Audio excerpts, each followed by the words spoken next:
بسم الله الرحمن الرحيم. السلام عليكم ورحمة الله وبركاته.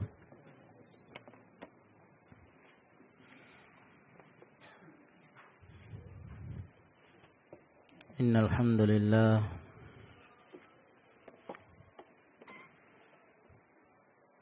نحمده ونستعينه ونستغفره ونعوذ بالله من شرور أنفسنا ومن سيئات أعمالنا. من يهده الله فلا مضل له ومن يضلل فلا هادي له. وأشهد أن لا إله إلا الله وحده لا شريك له. وأشهد أن محمدا عبده ورسوله وصلى الله عليه وعلى آله وأصحابه وسلم تسليما كثيرا. أما بعد،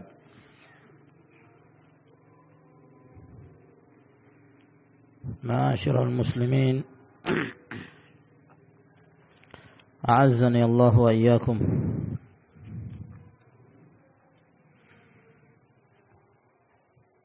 Telah kita sebutkan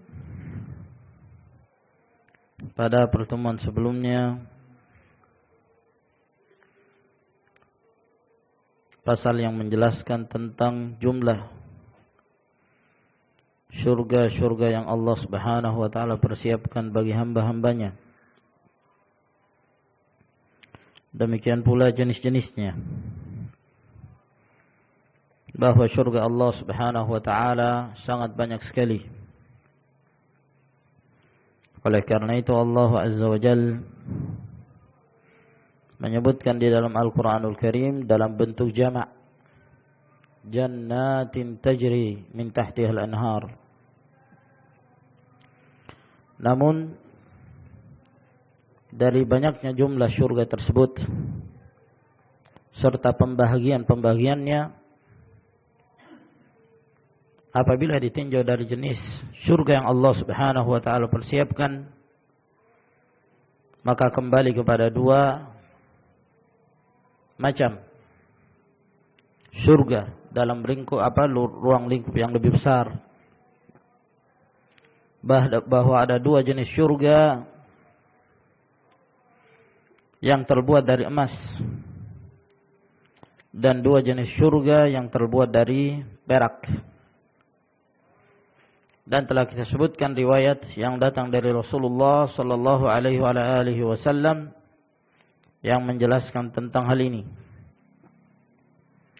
Dan telah kita jelaskan pula bahwa penamaan-penamaan yang terdapat di dalam Al-Qur'anul Karim tentang syurga Allah Subhanahu wa taala dengan darul khuld, tempat yang kekal, jannatul ma'wa, syurga al-ma'wa yang menjadi tempat tinggal yang kekal, darus salam, jannatu adn, darul hayawan, darul muqamah.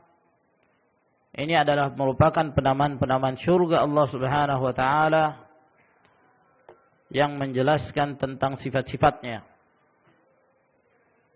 Sebab jenis-jenis dan penamaan-penamaan yang disebutkan pada nama-nama tadi itu kembali kepada syurga yang sama.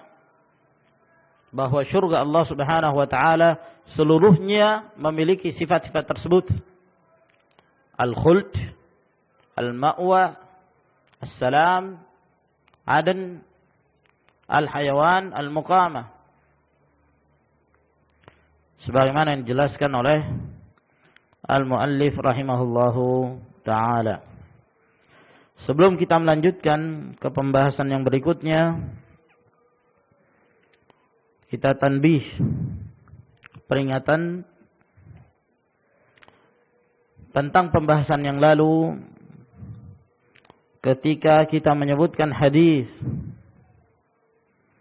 yang diriwayatkan dari Rasulullah sallallahu alaihi wasallam bahwa orang yang pertama yang akan dipanggil untuk masuk ke surga pada hari kiamat, mereka adalah al-hamidun, orang-orang yang senantiasa memuji Allah Subhanahu wa taala baik dalam keadaan senang maupun dalam keadaan kesulitan. Makna hadis ini adalah makna yang sangat baik sekali. Namun setelah saya melihat takhrijat Asy-Syaikh Al-Albani rahimahullahu taala, Asy-Syaikh Al-Albani rahimahullah mendhaifkan hadis ini. Beliau melemahkannya. Naam.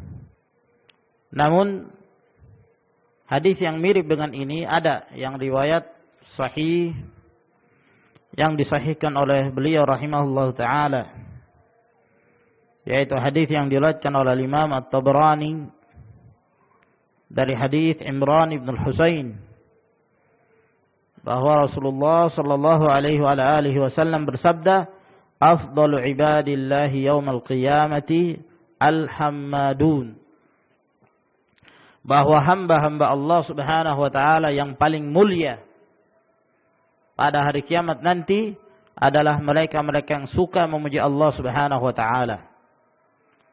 Al-hammadun itu bentuk mubalaghah, berlebih-lebihan dari al-hamidun. Kalau al-hammadun yang suka, yang selalu, yang senantiasa memuji Allah Subhanahu wa taala baik di saat senang maupun di saat mendapatkan sesuatu yang menyedihkannya, mendapatkan kesulitan, maka dia tetap memuji Allah Subhanahu wa ta'ala, alhamdulillah ala kulli hal. Maka hadis ini adalah hadis yang sahih dan disahihkan oleh Syekh Al-Albani rahimahullahu taala dalam silsilah al-hadits as-sahihah. Naam, jilid 4, nomor hadis 1584.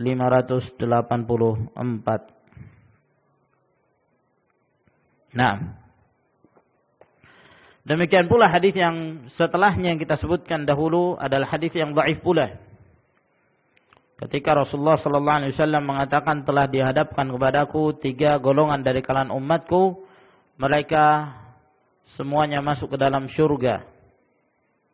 Dan 3 golongan dari kalangan umatku yang mereka masuki neraka.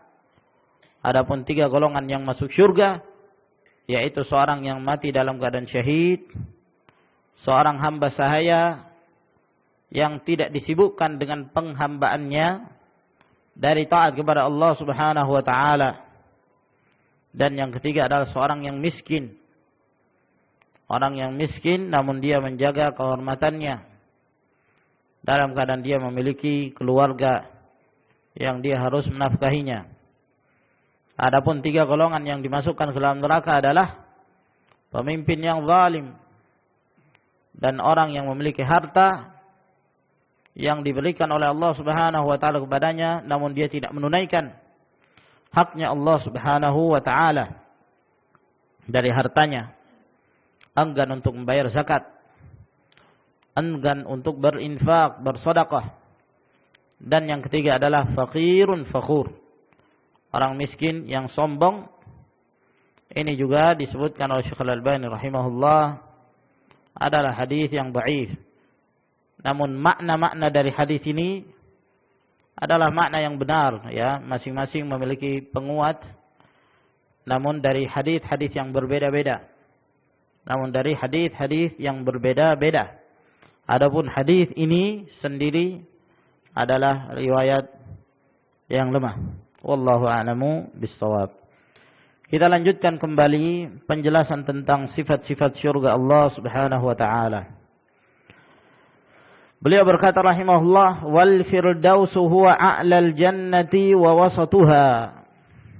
Dan syurga firdaus adalah syurga yang paling tinggi dan pertengahan. Wa hiya masakinus safwatil mukhtarah min khalqillah minan nabiyyina was-siddiqina wasyuhada. Dan syurga firdaus ini merupakan tempat orang-orang pilihan dari makhluk-makhluk Allah Subhanahu wa taala yang telah terpilih dari kalangan para nabi, para siddiqin dan para syuhada. Mereka itu adalah orang-orang yang Allah Subhanahu wa taala muliakan mereka di atas yang lainnya. Sehingga Allah Azza wa Jalla telah menempatkan mereka di atas surga yang tertinggi dari tingkatan-tingkatan surga Allah Subhanahu wa taala. Rawal Bukhari fi sahihihi min hadits Abi Hurairah an Nabi sallallahu alaihi wa alihi wasallam qaal. Telah diriwayatkan oleh Imam Al-Bukhari dalam sahihnya dari hadis Abu Hurairah dari Nabi sallallahu alaihi wasallam bersabda, "Inna fil jannati mi'ata darajah." Sesungguhnya di dalam surga itu ada 100 tingkat. A'addahullahu lil mujahidina fi sabilihi. Yang Allah Subhanahu wa taala telah persiapkan bagi orang-orang yang berjihad di jalannya. Di dalam surga ada 100 tingkatan. Jadi 100 tingkatan ini khusus untuk orang-orang yang berjihad di jalan Allah Subhanahu wa taala. Nah, ini juga lebih menegaskan bahwa sesungguhnya surga Allah Subhanahu wa taala itu memiliki tingkat yang sangat banyak sekali. Memiliki tingkat yang sangat banyak, lebih dari 100 tingkat. Nah, baina kulli darajatain kama baina as-sama'i wal ard. Antara satu tingkat di antara 100 tingkat itu, satu tingkatan ke tingkatan yang berikutnya itu jaraknya antara bumi dan langit. Subhanallah. Sangat luas. Alamul akhirah itu, alam akhirah. Sungguh sangat luas sekali. Apa yang Allah Subhanahu wa taala persiapkan bagi hamba-hamba yang bertakwa. Jadi antara satu tingkat dengan tingkatan yang berikutnya sejarak bumi dan langit. Berarti kalau 100 tingkat, 100 kali lipat jarak antara bumi dan langit. Kalau lebih dari itu, subhanallah. Nah. فَإِذَا سَأَلْتُمُ اللَّهَ فَاسْأَلُوهُ الْفِرْدَوْسِ. Maka jika kalian meminta kepada Allah, maka hendaklah kalian meminta surga Firdaus. فَإِنَّهُ وَسَطُ الْجَنَّةِ وَأَعْلَى الْجَنَّةِ. Karena sesungguhnya surga Firdaus itu adalah tengah-tengahnya surga dan yang paling tinggi. Jadi dia paling tinggi dan dia yang paling tengah. Ya. Dari sini sebagaimana yang kita jelaskan dahulu bahwa alam akhirat juga bentuknya bulat. Nah. Ya. Maka dia paling tinggi dan dia paling tengah. Sesuatu yang paling tinggi dan paling tengah itu menunjukkan bahwa ya alam di akhirat tersebut adalah bulat, kurawiyah. Nah, ini salah satu dalil yang jadikan hujjah oleh Syekhul Islam Ibnu Taimiyah rahimahullah taala tentang bulatnya jagat raya ini. Wa fawqahu arsyur rahman. Dan di atas surga Firdaus itu tidak ada lagi kecuali arsy Allah Subhanahu wa taala. Nah, wa minhu tufjaru anharul jannah, dan dari surga Firdaus itulah memancar ya sungai-sungai yang terdapat di dalam surga. Sumbernya, mata airnya itu dari surga Firdaus.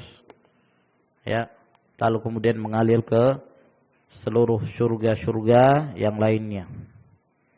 Nah, di sana ada sungai susu, ada sungai khamr, ada sungai air, nah, ada sungai madu. Nah, minum seenaknya. Madunya sangat lezat sekali. Tidak ada apa-apanya madu dunia. Demikian pula khamrnya. Ya, khamr yang tidak menghilangkan akal. Khamr yang apabila diminum oleh ahlul jannah, maka dia merasakan kelezatan di atas kelezatan. Demikian pula susu. Susu yang tidak ada masa basinya, nggak ada expire-nya, nggak ada. Jadi terus menerus dan terus berproduksi, terus keluar dari mata airnya, dari sumbernya, manba'nya. Nah, dari surga Firdaus. Nah, warawat Tabrani fi mu'jamihi bisanadihi ila Abi Darda qala Rasulullah sallallahu alaihi wasallam. Telah diriwayatkan oleh Imam Tabrani dalam mu'jamnya, ya, dengan sanadnya sampai kepada Abu Darda, berkata, bersabda Rasulullah sallallahu alaihi wasallam. Sebelum kita lanjutkan, ya, mungkin lebih baik kita sebutkan dulu derajat hadisnya. Ya, jangan sampai antum, wah sudah enak betul ini catat hadisnya, maknanya. Ya, ternyata riwayatnya dhaif. Nah, hadis ini diriwayatkan oleh Tabrani. Demikian pula Al-Bazzar, At-Tabari. Dan hadis ini dalam sanadnya ada seorang perawi bernama Ziyadah bin Muhammad Al-Ansari, dan dia adalah seorang yang mungkar hadisnya. Seorang yang mungkar hadisnya. Sebagaimana yang disebutkan oleh Al-Haythami dalam Majma'uz Zawaid. Nah, berarti hadis ini dhaif, sangat lemah. Bersabda Rasulullah sallallahu alaihi wasallam, yanzilullahu ta'ala fi akhir 3 sa'atin yabqina minal lail.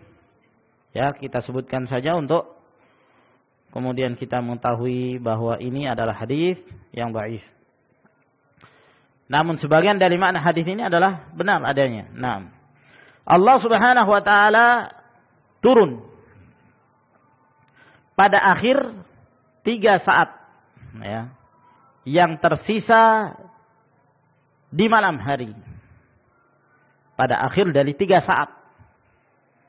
Ada 3 saat terakhir, pada saat itulah, ya, pada 3 saat terakhir dari malam, maka Allah Subhanahu wa taala turun. Nah, dan tentunya hadis-hadis yang disebutkan dalam riwayat Bukhari dan Muslim banyak sekali yang menunjukkan bahwa Allah Subhanahu wa taala turun, memiliki sifat turun. Allah Azza wa Jalla pada sepertiga malam terakhir turun ke langit dunia. Dan Allah Subhanahu wa taala mengatakan, siapa di antara mereka yang berdoa, maka saya akan kabulkan doanya. Siapa yang beristighfar, maka aku akan ampuni. Siapa yang meminta sesuatu, maka aku akan berikan. Dan itu setiap malam Allah Subhanahu wa taala turun pada sepertiga malam terakhir. Nah, dan ini wajib untuk kita imani. Bagaimana turunnya? Wallahu a'lam bissawab. Allah Subhanahu wa taala tidak mengabarkan kepada kita tentang bagaimana turunnya Allah Subhanahu wa taala. Dan bukanlah satu hal yang harus kita ketahui bagaimana tentang turunnya Allah Subhanahu wa taala. Sebab itu tidak ditanyakan pula oleh para sahabat. Para sahabat, para salafus saleh, apabila datang kepada mereka nas-nas dalam perkara-perkara yang gaib, termasuk di antara tentang sifat-sifat Allah Subhanahu wa taala, maka mereka mengimaninya secara zahir. Mereka mengimaninya sebagaimana datangnya dari Allah Subhanahu wa taala dan dari Rasulnya, tanpa mereka membagaimanakan, tanpa mereka menolak, tanpa mereka mempermisalkan turunnya itu dengan turunnya makhluk. Sebab apabila muncul penyakit-penyakit seperti ini, penyakit ta'til, menafikan, atau penyakit tamthil, menyerupakan Allah dengan makhluknya, ya, atau membagaimanakan sifat Allah Subhanahu wa taala, ini merupakan penyakit yang akan menyebabkan seorang itu menyimpang dari as-siratal mustaqim. Oleh karena itu para sahabat ridwanullahi alaihim ajma'in, tatkala datang pada mereka nas-nas yang menjelaskan tentang perkara-perkara yang gaib, maka mereka menerima minallahi ar-risalah wa 'ala ar-rasulil balagh wa 'alaina taslim. Dari Allah Subhanahu wa taala risalah itu. Dan Rasulullah sallallahu alaihi wasallam lah yang menyampaikan. Adapun kita sebagai kaum mukminin, kewajiban kita adalah at-taslim, menerima apa saja yang datang dari Allah Subhanahu wa taala dan Rasulnya. Telah tersesat dan telah binasa umat-umat terdahulu dan umat-umat yang akan datang. Disebabkan karena mereka terlalu banyak bertanya, mempersoalkan tentang kabar-kabar yang disampaikan oleh nabi-nabi mereka. Kata Rasulullah sallallahu alaihi wasallam, "Innama halaka man kana qablakum kathratu masailihim wa ikhtilafum ala anbiya'ihim." Sesungguhnya telah binasa orang-orang sebelum kalian dari ahlul kitab disebabkan karena mereka terlalu banyak bertanya. Ya, terlalu banyak bertanya. Dan mereka suka menyelisihi nabi-nabi mereka. Ikhwani fid din azakumullah. Ada satu kebiasaan yang jelek yang mulai dipopulerkan oleh mereka dari kalangan ahlul ahwa, ahlul bid'ah, yaitu budaya kritis. Bahwa seorang itu harus pandai mengkritik, harus pandai menilai sesuatu. Semuanya dinilai, semuanya dikritik. Sampai yang datang dari Allah Subhanahu wa taala pun dikritik. Yang datang dari Rasulullah sallallahu alaihi wasallam pun dipermasalahkan. Nah, kebiasaan mereka suka mengkritik dan suka mempertanyakan hal-hal yang tidak perlu. Ikhwani fid din azakumullah, ketahuilah bahwa ini bukan kebiasaan kaum muslimin. Bukan kebiasaan generasi terbaik para ulama salaf. Akan tapi ini berasal dari kebiasaan orang-orang yang berkecimpung dalam ilmu kalam, ilmu falsafah, yang mereka tidak mengimani sesuatu kecuali apabila sesuatu itu bisa dirasakan oleh panca indera, bisa dilihat oleh mata, bisa diraba, atau bisa terasa. Kalau tidak, mereka tidak mengimani. Subhanallah. Itulah kebiasaan mereka, adalah mengkritik sampai yang datang dari Allah Subhanahu wa taala dan Rasulnya sallallahu alaihi wasallam.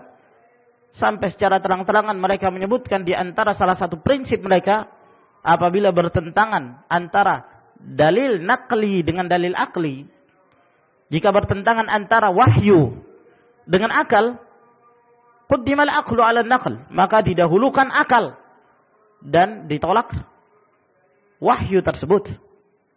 Dan ini adalah kebatilan, kemungkaran. Dan pendahulu mereka adalah orang-orang yang jelek. Iblis pendahulu mereka, yang telah mengkritik Allah Subhanahu wa taala ketika Allah Azza wa Jalla memerintahkan kepada iblis untuk sujud kepada Adam, iya kan? Apa kata iblis? Ana khairun minhu, khalaqtani min narin wa khalaqtahu min tin. Bagaimana mungkin aku akan sujud kepada dia? Engkau menciptakan aku dari api, sedangkan kau menciptakan dia dari tanah. Aku lebih baik dari dia. Subhanallah.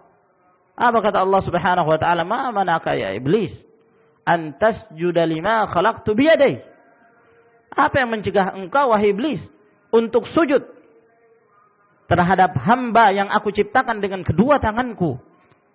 Kelebihan Adam alaihissalam, karena Allah Azza wa Jalla menciptakan Adam alaihissalam dengan kedua tangannya, yang tidak diciptakan makhluk yang lainnya dalam keadaan demikian. Maka ini keutamaan ya akhwan. Akan tetapi dengan kias yang rusak, yang batil, menyebabkan tersesatnya iblis dan berani mengkritik, mengingkari perintah Allah Subhanahu wa taala dengan kias yang batil tersebut. Kaum musyrikin demikian pula. Ketika Allah Subhanahu wa taala mengutus para nabi dan rasul, apa kata mereka? Ma hadza illa basyarun mithlukum. Orang yang seperti ini sama seperti kalian, laki-laki. Sama seperti kalian. Ya'kulu mimma ta'kuluna minhu wa yashrabu mimma tashrabun. Dia makan seperti yang kalian makan. Dan dia juga minum seperti yang kalian minum. Kelebihan apa yang dia miliki? Masa kita harus mengikuti dia? Subhanallah. Lau syaa Allah la anzala malaikah. Kalau sekiranya Allah menghendaki untuk mengirim para nabi dan rasul, tentunya Allah akan mengirim malaikat. Pikirannya demikian. Jadi kias, mengkritik. Ya, secara akal kata mereka tidak mungkin yang diutus itu adalah orang yang berasal dari mereka sendiri, manusia biasa. Kalau Allah mengirim tentunya malaikat yang lebih di atas mereka. Ini adalah kias yang batil. Nah, akhirnya mereka menolak yang datang dari para nabi dan rasul juga dengan masalah ini. Dzul Khuwaisirah, ya, seorang yang sempat menegur Nabi Shallallahu Alaihi Wasallam ketika Rasulullah Shallallahu Alaihi Wasallam membagi harta rampasan perang, ya, diberikan kepada sebagian mereka yang diharapkan kuat keimanannya, ya, disebabkan karena mereka adalah orang-orang yang baru saja masuk ke dalam Islam. Rasulullah Shallallahu Alaihi Wasallam memberikan mereka dengan bagian yang banyak. Sementara yang lainnya, orang-orang yang lebih terdahulu masuk ke dalam Islam tidak diberikan oleh Nabi SAW. Lalu ada seorang Dzul Khuwaisirah ini datang dan memprotes hukum Rasulullah SAW ini. Apa kata dia? I'dil ya Rasulullah. Berbuat adillah wahai Rasulullah. Bayangkan Rasulullah SAW disuruh untuk berbuat adil. Apa kata Rasulullah SAW? Wa man ya'dil idza lam ya'dilillah wa rasuluh. Siapa lagi yang akan bisa berbuat adil kalau Allah dan Rasulnya sudah tidak berbuat adil? Adil itu bukan mesti sama rata sama rasa, bukan. Adil itu menempatkan suatu pada tempatnya masing-masing, keadaannya masing-masing. Subhanallah. Siapa salah mereka? Itu orang-orang jelek seperti ini. Lalu Rasulullah SAW menyebutkan akan keluar, ya, dari kelompoknya orang ini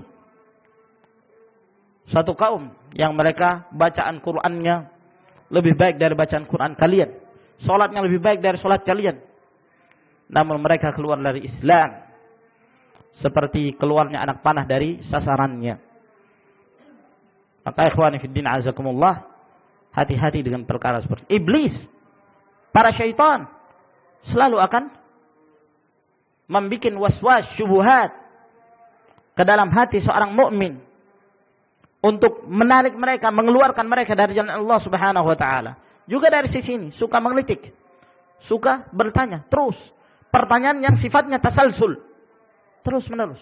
Nah, ya, kata Rasulullah sallallahu alaihi wasallam dalam riwayat Muslim hadis Abi Hurairah, ya'ti syaitanu ahadakum fayaqulu lahu man khalaqa kadza man khalaqa kadza fayaqulu Allah fayaqul man khalaqa Allah. Akan datang syaitan kepada salah seorang kalian, imma syaitan dari kalangan manusia atau syaitan dari kalangan jin, lalu memberikan was-was kepada kalian. Dia akan mengatakan siapa yang menciptakan ini, siapa yang menciptakan itu, ya, siapa yang menciptakan langit, siapa yang menciptakan bumi. Ya, sampai batas ini masih baik. Jawabannya adalah Allah Subhanahu wa taala. Tapi terus syaitan ini memasukkan syubhat yang berikutnya. Ingin bertanya yang sifatnya tasalsul terus menerus. Akhirnya syaitan mengatakan, "Faman khalaqallah?" Siapa yang menciptakan Allah? Kalau semua yang ada di jagat lain yang menciptakannya adalah Allah, lalu Allah siapa yang menciptakan? Kok ada? Subhanallah. Apa kata Rasulullah SAW? Apabila pada salah seorang kalian ada, ya, was-was seperti ini, maka hendaklah cepat-cepat dia berhenti dan dia berlindung kepada Allah Subhanahu wa taala. Dalam riwayat yang lain dia mengatakan, amantu billahi wa rasulih. Aku beriman kepada Allah dan Rasulnya. Oleh karena itu, ikhwan, tersesatlah sebagian banyak dari kalangan mereka disebabkan karena dua penyakit ini. Pandai mengkritik, ya, dan pandai bertanya dalam perkara-perkara yang tidak perlu. Nah, kaum jil tersesat disebabkan karena ini. Nah, demikian pula Agus Mustafa Bishri, pengarang kitab Ternyata Akhirat Tidak Kekal, tersesat juga dengan sebab ini. Bahkan dia mengakui bahwa semenjak kecil dia diajari oleh ayahnya, ya, untuk selalu bersikap kritis. Nah, maka ini ikhwani fiddin azakumullah adalah kebiasaan yang jelek, dan hendaklah yang wajib bagi kita dalam perkara-perkara yang gaib adalah mengimani apa yang datang dari Allah Subhanahu wa taala dan Rasulnya. Fayanzurullahu fi sa'atil ula minhunna fil kitabil ladzi la yanzuru fihi ghairuh. Lalu kemudian Allah melihat pada saat yang pertama, karena tadi disebutkan ada 3 saat.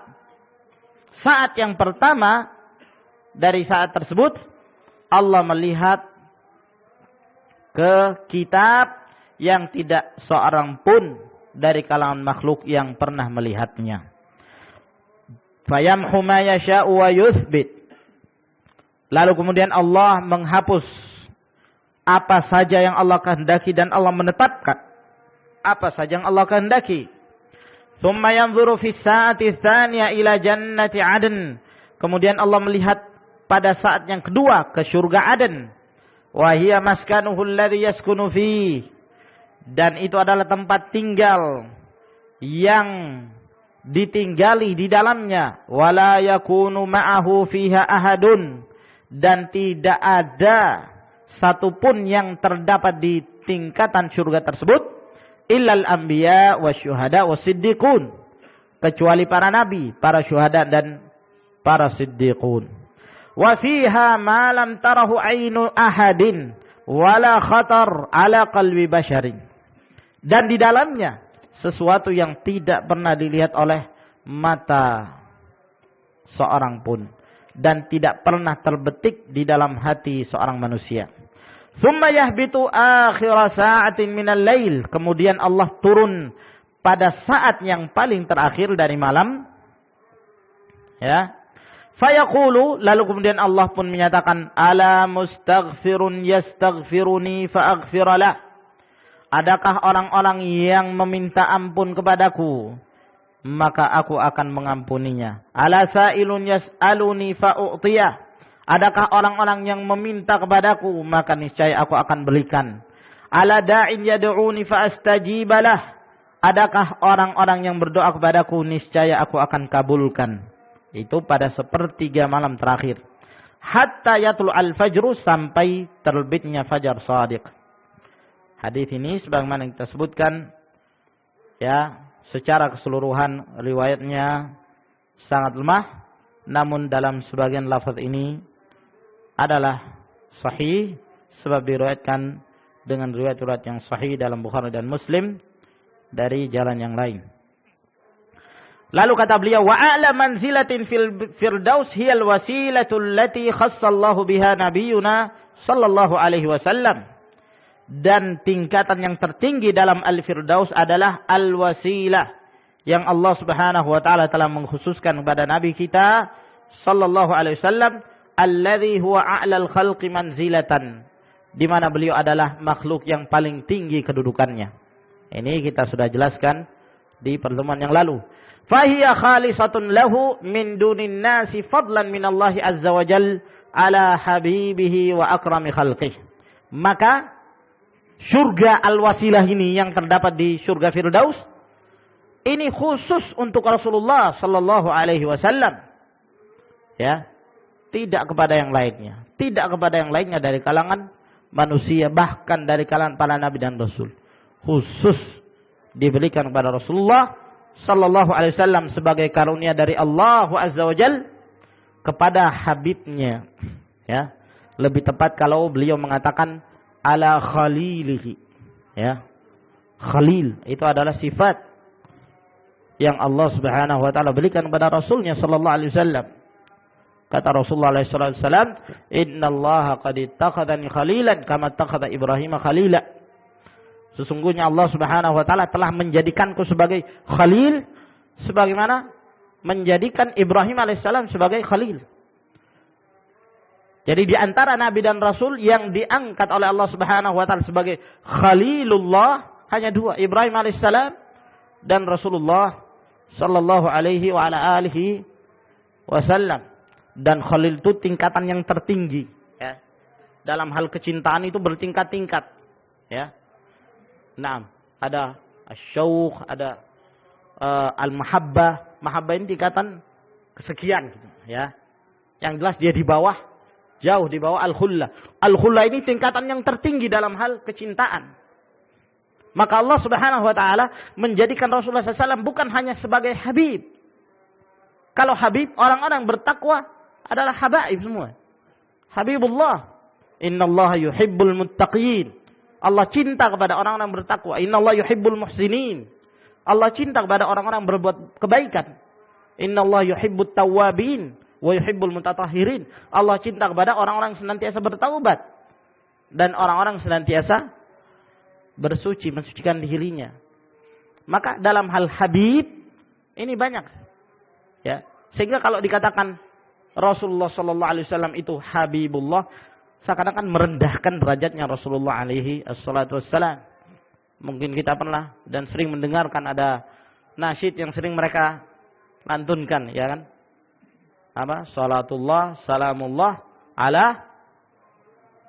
ala Toha Habibillah. Nah, ala Toha Habibillah. Kata mereka Toha namanya Rasul. Ya tidak benar, bukan dari nama Rasul sallallahu alaihi wasallam. Habibillah. Nah, ini merendahkan derajat Rasulullah sallallahu alaihi wasallam. Beliau bukan Habibullah, beliau Khalilullah. Ya, dan itu adalah tingkatan yang tertinggi. Rawa Muslimun fi sahihihi min hadithi Amr ibn al-As. Telah diriwayatkan oleh Imam Muslim dalam sahihnya dari hadis Amr ibn al-As. Annahu sami'a an-nabiy sallallahu alaihi wasallam yaqul, bahwa beliau mendengarkan Nabi sallallahu alaihi wasallam bersabda, "Idza sami'tumul muadzdzina faqulu mithla ma yaqul." Apabila kalian mendengarkan muadzin mengumandangkan azan, maka ucapkanlah seperti yang diucapkannya, yang diucapkan oleh al-muadzin. Nah, thumma sallu alayya. Kemudian setelah itu kalian bersalawat atasku. Fa innahu man shalla alayya salatan wahidatan sallallahu alaihi asyara. Karena sesungguhnya barang siapa yang bersalawat atasku satu kali, maka Allah Subhanahu wa taala akan memberi salawat kepadanya 10 kali. Nah, jadi ini menunjukkan disunnahkan bagi kita setelah mengikuti muadzin mengumandangkan azan, lalu kemudian kita bersalawat dulu kepada Rasulullah sallallahu alaihi wasallam. Allahumma shalli ala Muhammad wa ala Muhammad, ya, dan seterusnya. Setelah itu kita membaca doa azan, Allahumma rabb hadhihi ad-da'wati tammah. Nah, satu kali kita bersalawat, maka Allah Subhanahu wa taala akan bersalawat kepada kita sebanyak 10 kali. Apa artinya? Salawatnya Allah kepada hambanya, maksudnya apa?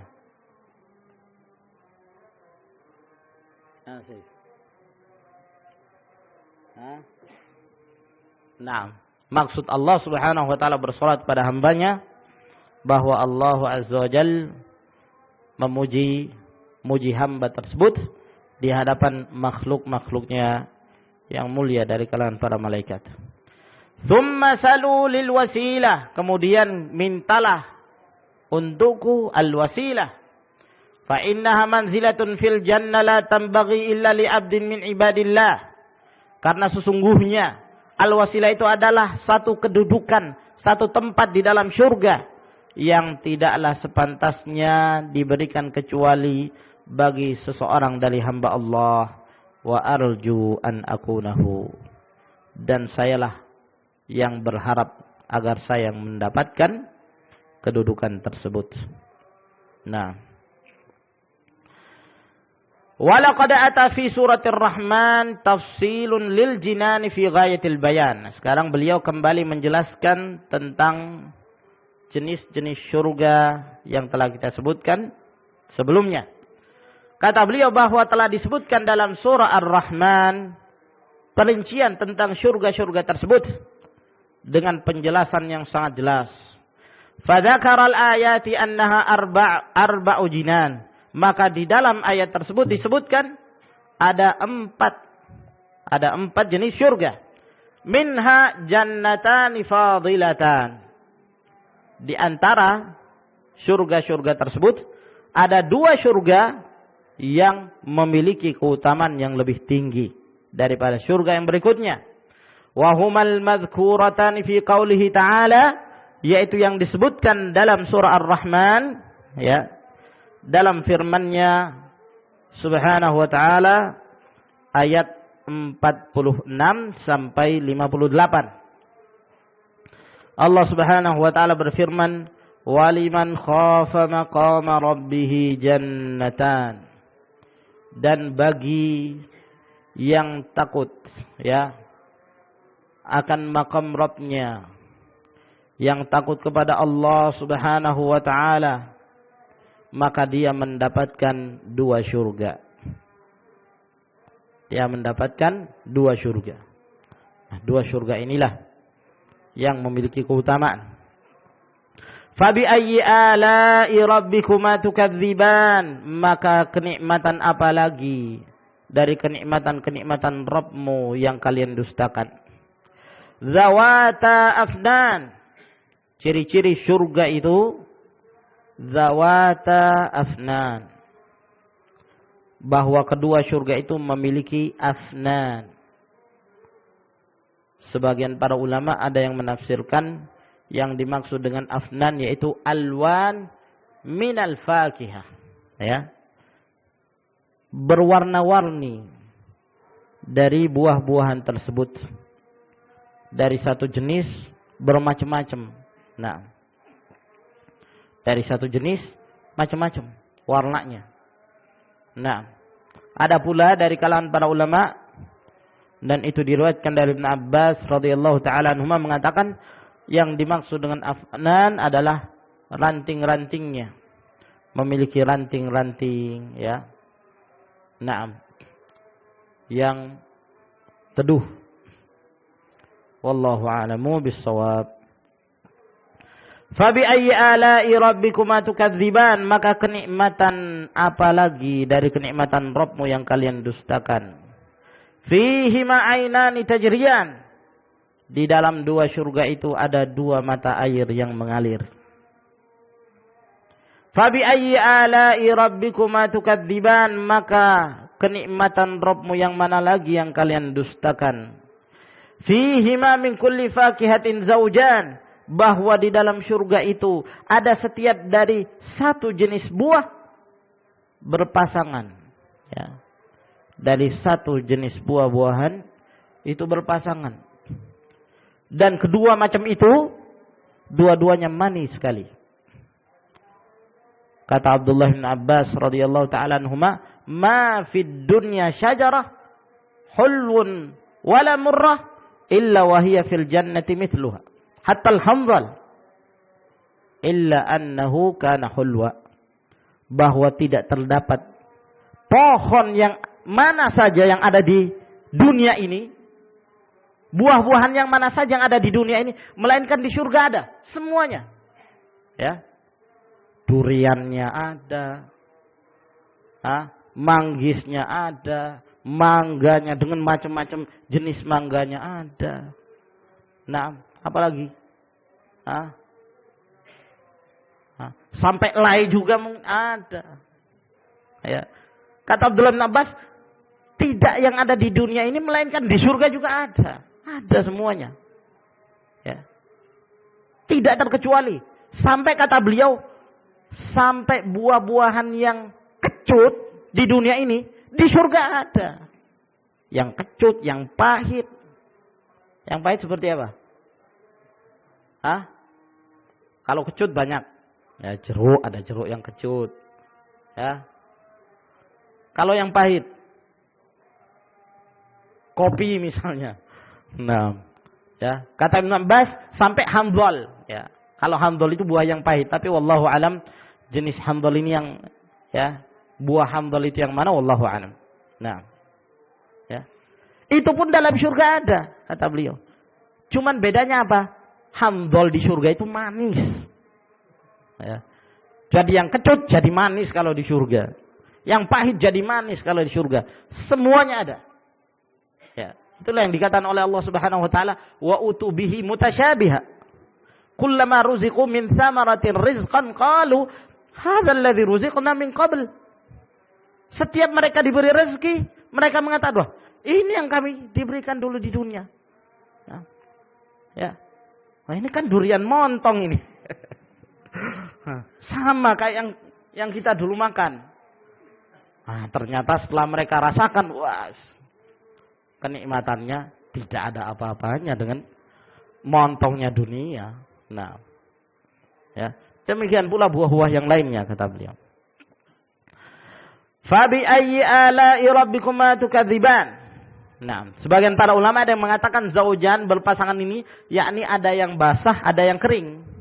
Nah, tapi kedua-duanya nikmat. Ya, tatkala ahlul jannah memakannya penuh dengan kenikmatan. Maka kenikmatan yang mana lagi dari kenikmatan Rabbmu yang kalian dustakan? Muttaqiina ala furushin batainuha min istabraq. Wajanal jannataini dan.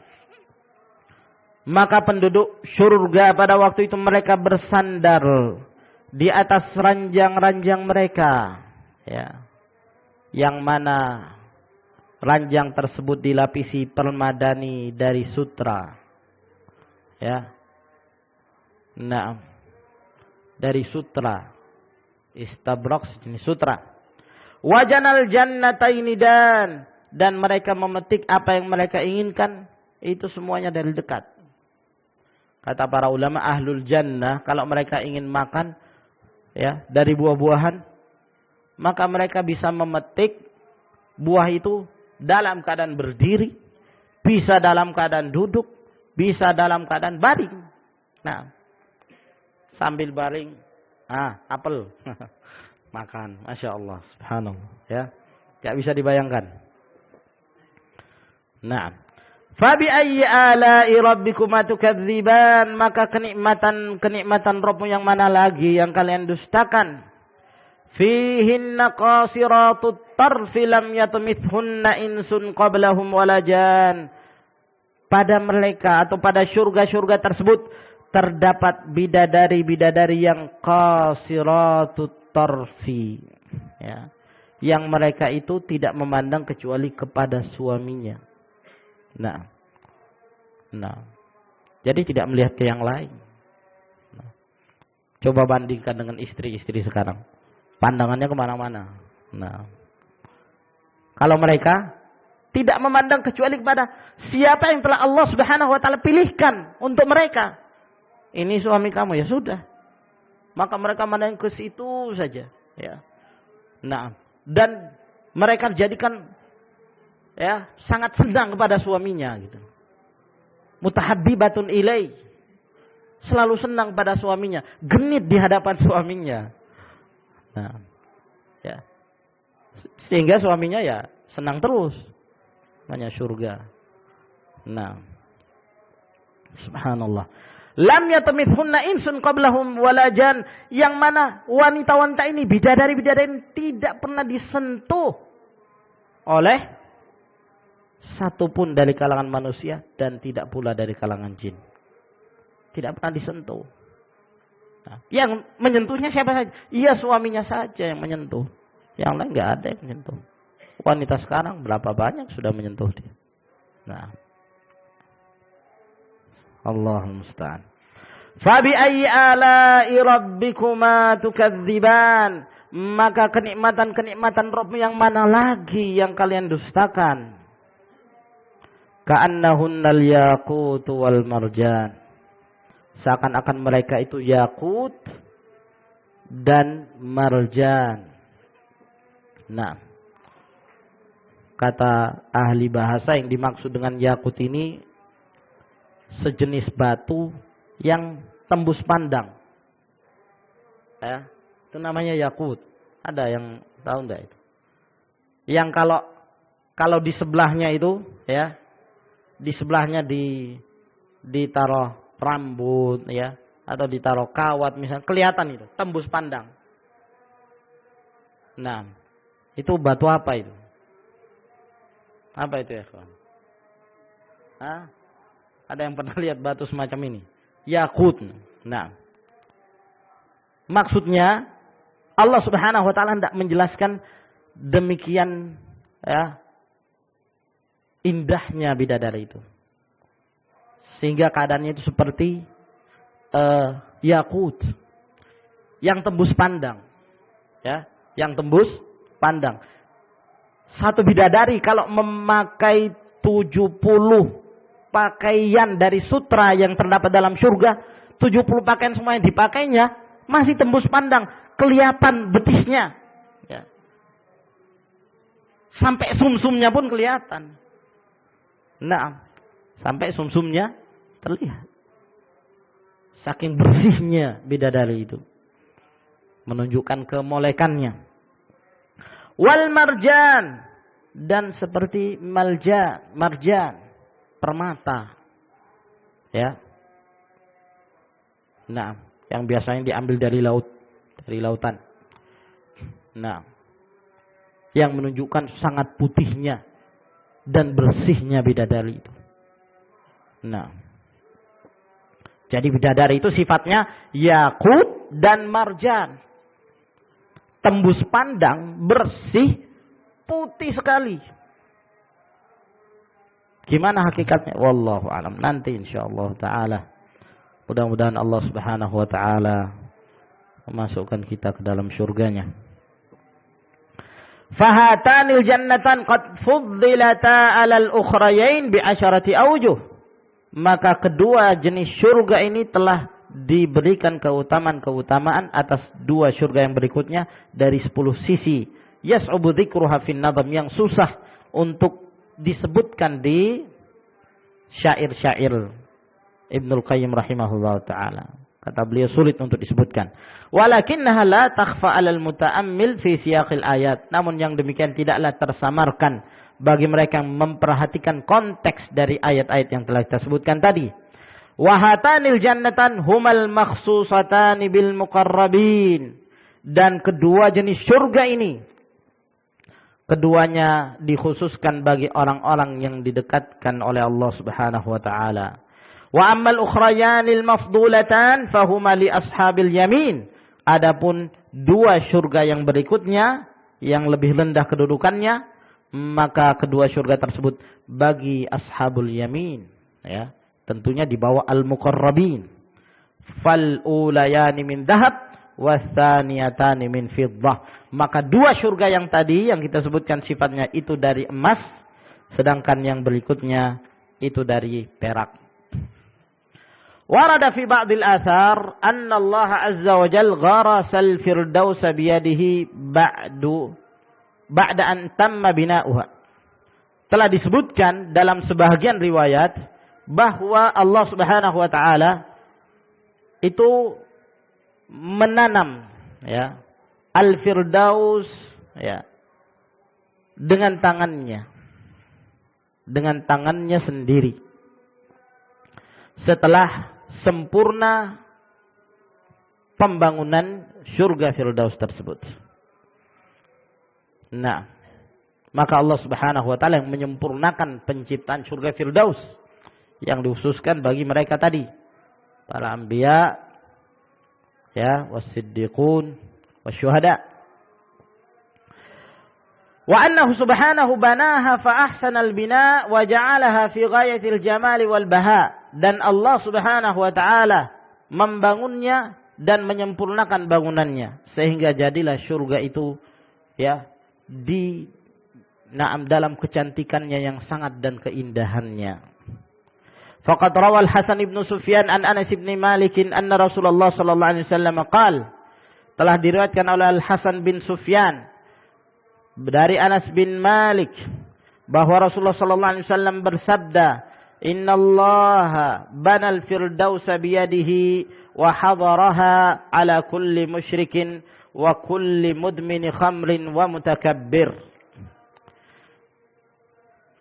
Bahwa Rasulullah sallallahu alaihi wasallam bersabda, sungguhnya Allah membangun surga Firdaus itu dengan tangannya dan melarang untuk dimasuki surga Firdaus tersebut atas setiap orang yang musyrik dan orang yang terus-menerus meminum khamr dan orang yang sombong. Diharamkan untuk masuki surga Firdaus tersebut. Hadis ini dhaif. Dhaifkan oleh Albani rahimahullah. Dalam silsilah al-hadithud dha'ifah jilid 4. Naam, nomor hadis 1719. Namun hadis yang menjelaskan bahwa Allah Subhanahu wa taala menciptakan surga Firdaus atau membangun dan menyempurnakan surga Firdaus dengan tangannya, ini sahih dari riwayat-riwayat yang lainnya. Sahih dari riwayat-riwayat yang lainnya. Wa rawad Darimi min hadits Abdullah bin Al-Harits qala qala Rasulullah sallallahu alaihi wasallam, dan diriwayatkan oleh Ad-Darimi dari hadisnya Abdullah bin Al-Harits berkata, bersabda Rasulullah sallallahu alaihi wasallam, khalaqallahu thalathata asya' biyadihi. Allah Subhanahu wa taala menciptakan 3 ciptaan dengan tangannya sendiri. Nah, ini menunjukkan bahwa Allah Subhanahu wa taala memiliki tangan. Dan riwayat-riwayat dari Al-Qur'anul Karim dan hadis menunjukkan Allah memiliki 2 tangan. Khalaqa Adam biyadihi, Allah menciptakan Nabi Adam alaihissalam dengan tangannya. Wa katabat Taurata biyadihi, Allah menulis kitab Taurat juga dengan tangannya. Wa gharasal firdausa biyadihi, dan Allah menyempurnakan dengan menanam surga Firdaus dengan tangannya. Tsumma qala, kemudian Allah Subhanahu wa taala berfirman, wa izzati wa jalali la yadkhuluha mudminu khamrin walad dayyuth. Demi kesucianku dan keagunganku, tidak ada yang memasuki surga Firdaus orang yang pecandu khamr dan ad-dayyuth. Ad-dayyuth itu orang yang tidak peduli dengan keadaan keluarganya. Ya. Nah, kamu, saya. Dia seorang pemimpin rumah tangga, seorang suami itu pemimpin rumah tangga. Namun tatkala suami tersebut masa bodoh, tidak memperhatikan ya keluarganya, ibadahnya, dibiarkan istrinya keluyuran kemana saja, dibiarkan, tidak punya rasa cemburu, ya, dayyuth. Nah, ini model dayyuth, dan diharamkan oleh Allah Subhanahu wa taala untuk masuk ke dalam surga. Qala Ibnul Qayyim al-mahfudh annahu mauquf. Berkata Ibnul Qayyim yang sahih bahwa riwayat ini mauquf, yakni dari perkataan Abdullah bin Al-Harits. Namun walaupun mauquf, ya, tatkala diceritakan tentang surga, keadaan dalam surga, tidak mungkin sesuatu itu melainkan bersumber dari Rasulullah sallallahu alaihi wa ala alihi wasallam. Nah, sehingga hadis yang seperti ini dihukumi marfu' hukman. Wa dzakara al-Hakim an Mujahidin qala, al-Hakim menyebutkan dari Mujahid rahimahullah ta'ala bahwa beliau berkata, Inna Allah ta'ala gharasa jannati adan biyadihi. Allah Subhanahu wa ta'ala menanam surga Aden dengan tangannya, yakni surga Firdaus. Falamma takamalat ughliqat, maka tatkala telah sempurna lalu ditutuplah. Fahiya tuftahu fi kulli sahar, maka surga itu dibuka pada setiap waktu sahur. Fayanzurullahu ilaiha fataqul qad aflahal mu'minun, maka Allah melihat ke surga Firdaus tersebut, maka surga Firdaus ini mengatakan, sungguh telah beruntunglah orang-orang mukmin. Ya, qad aflahal mu'minun dengan ayat-ayatnya dan sifat-sifat yang disebutkan oleh Allah Subhanahu wa taala yang disebutkan dalam surah Al-Mu'minun. Insyaallah tentang hal ini akan kita lanjutkan di majlis yang berikutnya. Saya kira sampai di sini insyaallah taala pada malam ini. Wallahu a'lam bissawab. Wa akhiru da'wana alhamdulillahirabbil alamin. Assalamualaikum warahmatullahi wabarakatuh.